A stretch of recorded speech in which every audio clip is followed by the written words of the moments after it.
Hey guys, welcome back to my YouTube channel.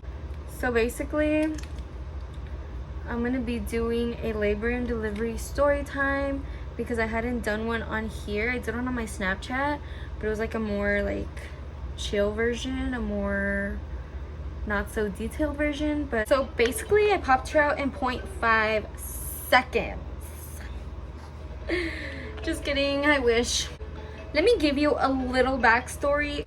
Basically, I was 37 weeks. Sorry if you can hear the music, my baby just woke up. So if you have women's Medicaid, basically if you have any other insurance, they put that other insurance over the Medicaid.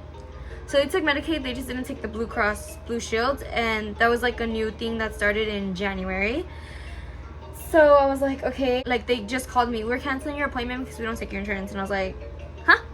What do you mean? And they're like, yeah, we don't take your insurance, so we're canceling your appointment. And I was like, but I'm 37 damn weeks, don't you understand?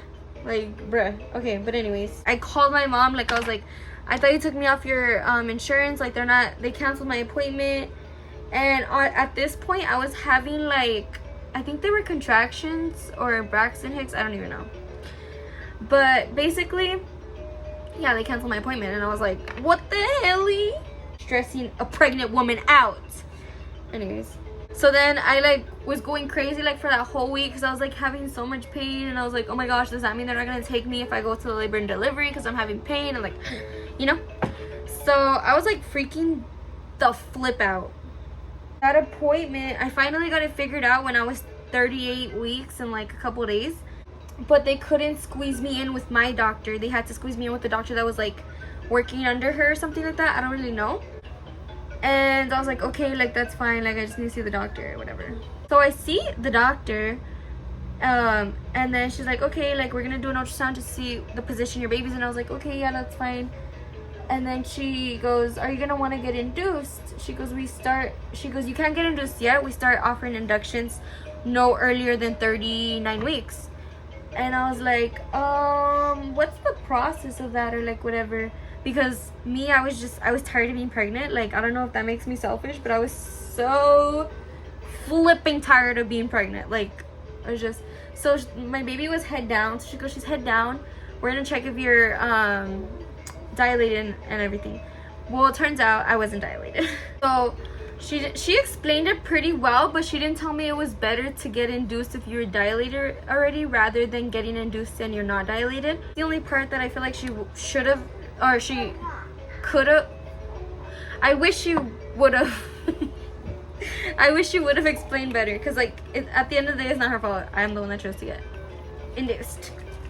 So I was like, yeah, I'll get induced. She goes, okay, the scheduler had left because it was like a late appointment. So she's like, the one that schedules the inductions, she's here. Well, she was here, but you know, it was already time for her to clock the fuck out.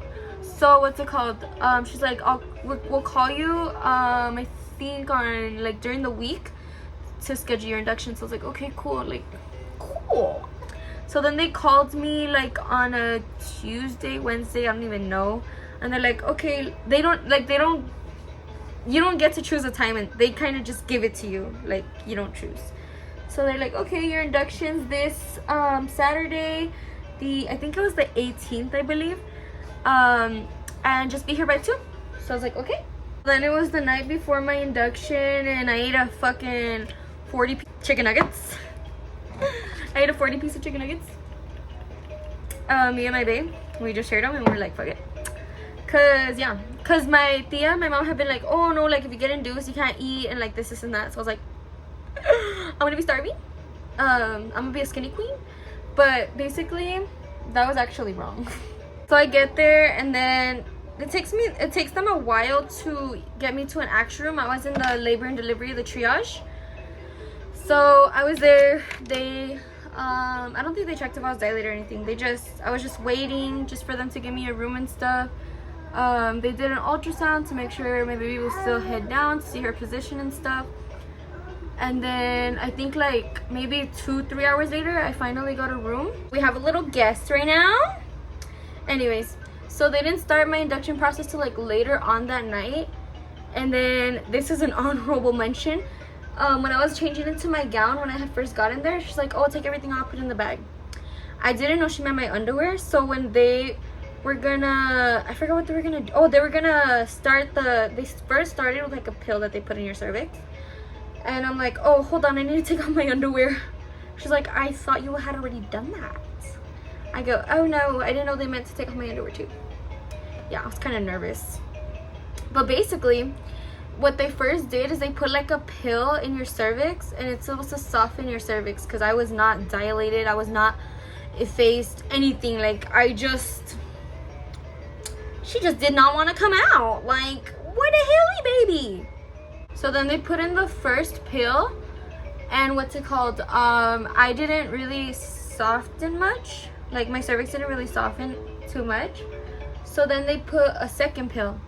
And then, obviously, they have you hooked on the monitor, right? So they put the second pill, like, around, I want to say 3 hours later, I believe. Maybe longer, or maybe 6 hours. It might have been 3. I don't know. Or 4. One of those. So they put the pill or whatever, and then they put the second one. The second one, I started to feel more contractions. So once you start to feel the contractions and stuff, they can't put another pill because it'll put the baby in distress. Well, that's at least that's what they told me. So then the next process was, you okay, baby? The next process after that is they do the Foley balloon. Oh my gosh, guys, that was the worst experience of my whole life. Actually, that was the worst experience ever. Basically what they do is it's like a balloon that they fill up with, I think, saline. And they put it between your cervix and your butthole. No, I'm just kidding. Between your cervix and I'm not sure what else. Like, I'm honestly not sure. I just know they put it like between your cervix and stuff. And so they put that so they put it between your cervix and stuff, and they fill it up with water, and then it helps you dilate. And then the way you know it worked is it falls out, or they take it out. They're able to take it out. So that experience was not the best. It was actually so painful. My whole body was shaking. And then when they put it in, they told me, like, we have pain medication available to you, like, if you need it and stuff. She goes, the doctor told me, either they have pain medication or you can get the epidural. And me, I wanted to try and go, obviously the induction part wasn't natural, but I wanted to try to go without the epidural. I just wanted to experience that because I thought I was going to be able to have her, like, naturally. It had been like a couple hours and I was just like, oh my gosh, I'm in so much pain, like I need something for this damn pain. So I asked the nurse, like, can I have the pain medication? I don't want the epidural yet, but can I have the pain medication? She goes, yeah, the baby has to look good on the monitor. So I was like, okay. So, yeah, baby, you had to look good on the monitor. So then I was like, okay. So she went to go check and everything. And then she goes, the baby looks kind of flat on the monitor. I don't know what that means. I honestly do not know what that means. Are you trying to eat mommy's hand? I don't know what that means, but she's like, she looks kind of flat, so you have to wait until she starts to look better on the monitor. So I was like, okay. But obviously it wasn't like something so serious to the point where they had to like do anything. Like, she just looked flat. Hold on, let me get her a toy. Like, for a whole hour, like, my body was just shaking. Like, it just hurts so bad and stuff, and I wanted to cry. Then I had like 2 catheters in me already. Was it catheters? I don't even know if that's a word. I think it was 2 catheters that I had in me. I don't even know what they were for. They weren't the ones to go pee. I know they weren't the ones to go pee because I was still able to get up and go pee. So basically, I had those catheters in me. And I was just in so much pain. I could not take it anymore. I was like, you know what? Get me the epidural. Get me the damn epidural now, please.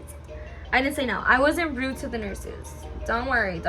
I'm in so much pain, like, I will literally cry right now. And I'm not a crier, but for that, I will definitely cry because I was just in so much damn pain.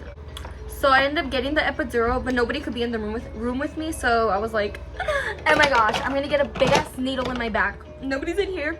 I'm gonna flip the fuck out. I didn't flip the fuck out. Here, baby. And then a couple hours later, they were able to pull the Foley out. So I was like, oh my gosh, thank the fuck goodness. But like, I will say one thing that did low-key bother me. When I was like in pain, like my boyfriend didn't really comfort me. He says he didn't know how to, but I was like, boy, just stand next to me, like the fuck. Like, but yeah, he didn't really comfort me. And then also, no tea, no shade, like, but my mom was just like talking about guys the whole time, and I just did not want to hear it. Like, I honestly did not want to hear it. Like, I was just in so much pain. I just wanted somebody to hold my damn hand. Like, what the fuck? Is that so much for a girl to ask for? Anyways, and I got to 4 centimeters. So I was like, okay, like, good. Like, it only took me like a whole ass fucking day, but I'm 4 centimeters.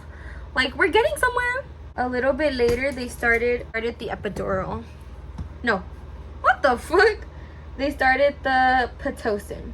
And then they started at a really low level. I don't even know like what.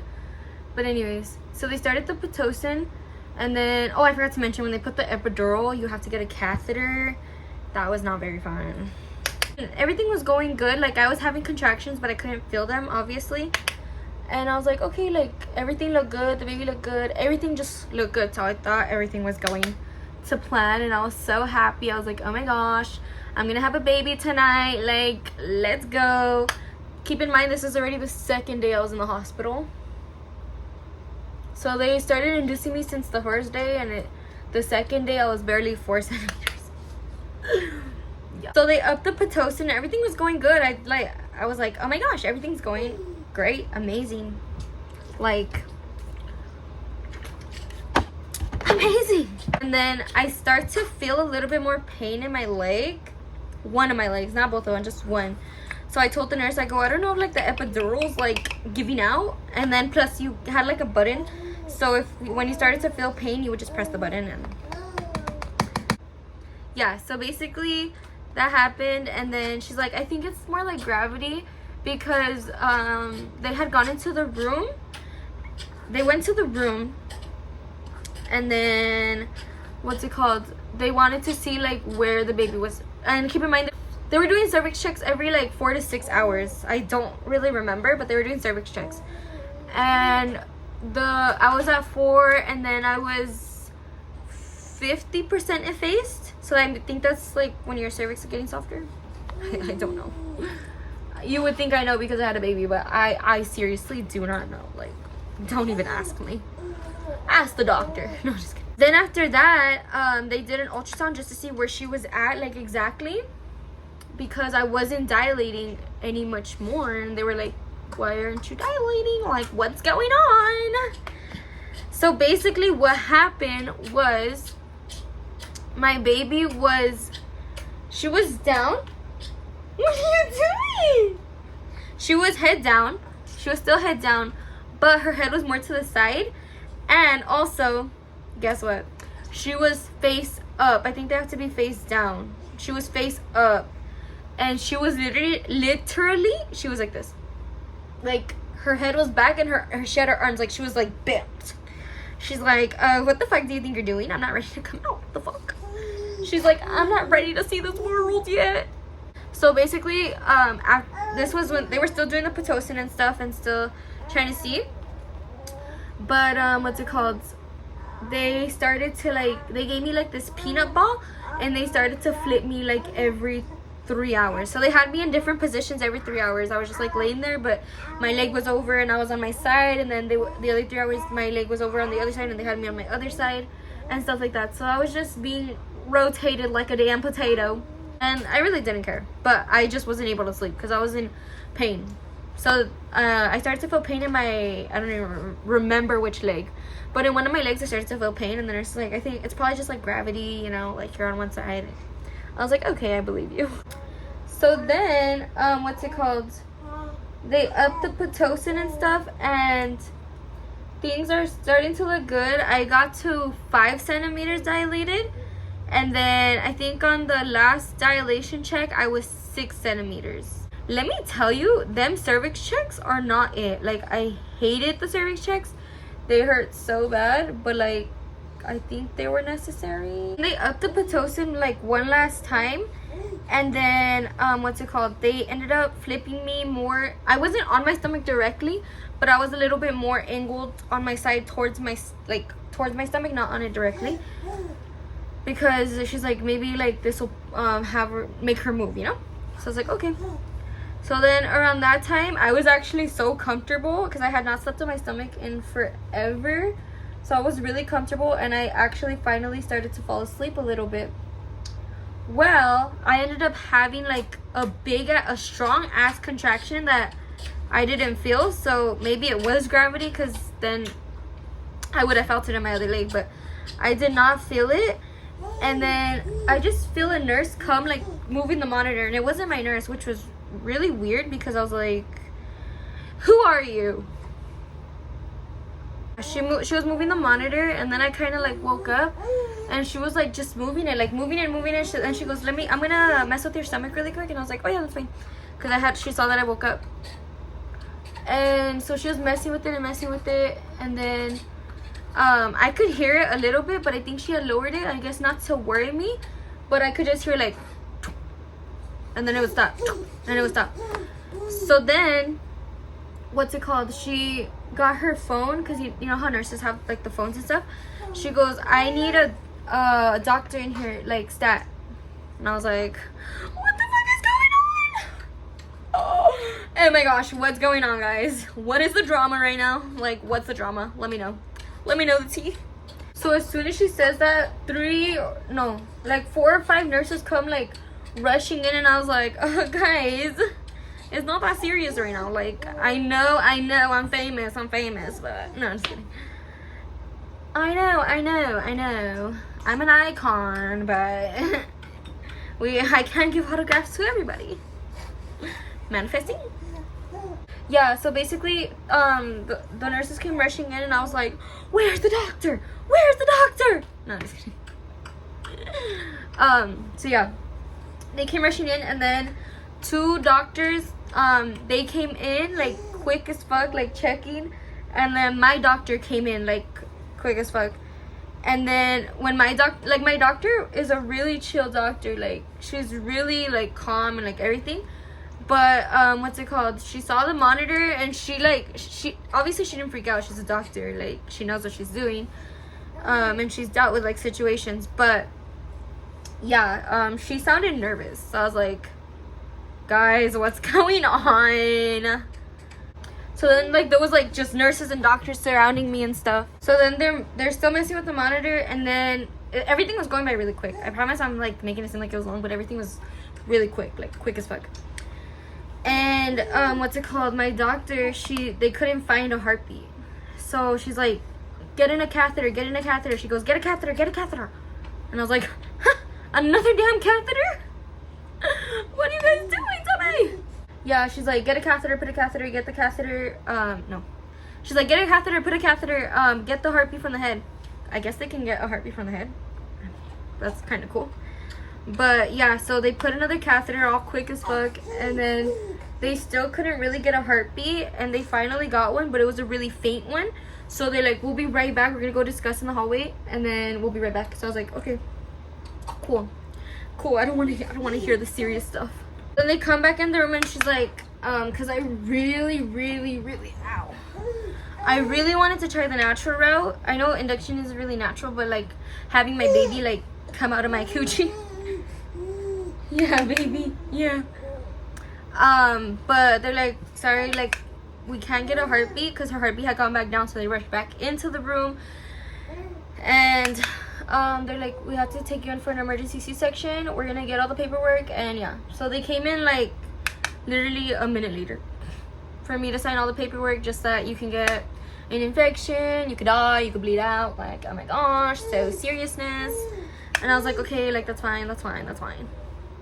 So then they have my boyfriend change into like some scrub things, and then they have me put on a headband thing. So I was like going into a C-section in fashion.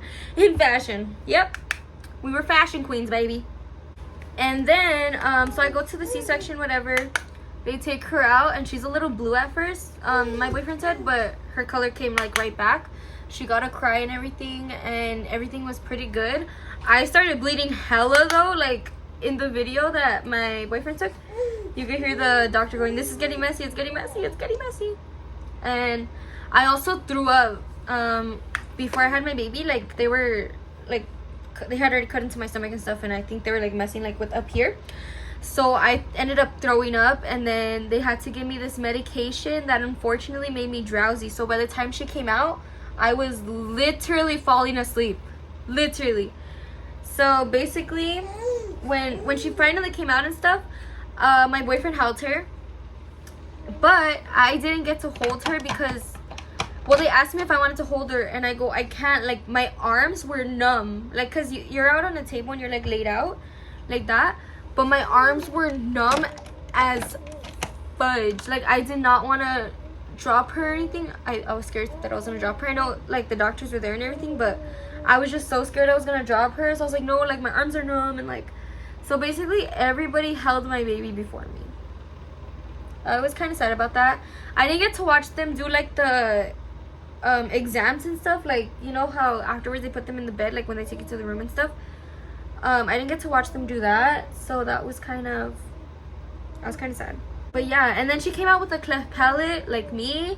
She was born 6 pounds 14 ounces, like me. She was like basically me reborn. But she's gonna be a better version of me. A not traumatized version of me. I will not allow her to be traumatized. Right, baby? Right. Yeah. I will say though, something that made me kind of upset, kind of really upset. Like, I think I have a right to be upset about this. But basically, my mom, like, she was supposed to call my dad's family first. So that way, like, my tias and my tios from my dad's side. So that way they could see her. And guess what? So, like, I was out of it, right? So, like, I completely forgot. And what's it called? Tell me why the first person she calls isn't my dad's family. She didn't even call them when I was in the hospital. She called this guy that she was like talking to or seeing to show him my baby. I really wanted my tias and my tios from my dad's side to see my baby first, like, you know, like all that. But no, she called some guy she was talking to that she's not even dating. Like I was upset, like. And then honestly, I love my baby so much. I had her the day before my birthday. So the next day, well, actually, yeah. The next day, my tia and my mom come visit. And they only come for like not even an hour. I don't even know how long they came for. Oh, excuse me. But tell me why. This kind of hurted. Tell me why they came and stuff. They brought their own food for themselves. I hadn't even eaten yet. But they brought food for themselves. And then they were going to go visit their inmate boyfriends. And they're like, I think they were going to go visit their inmate boyfriends. Or my mom had a date or something. And so she started talking about it. And then she's like, okay, I got to go. I have to go to my date.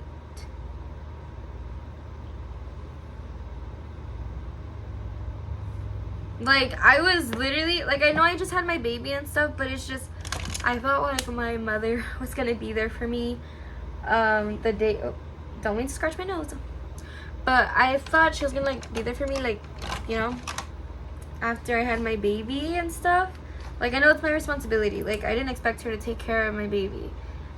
But, I don't know, I just thought, like, it was my birthday. Like,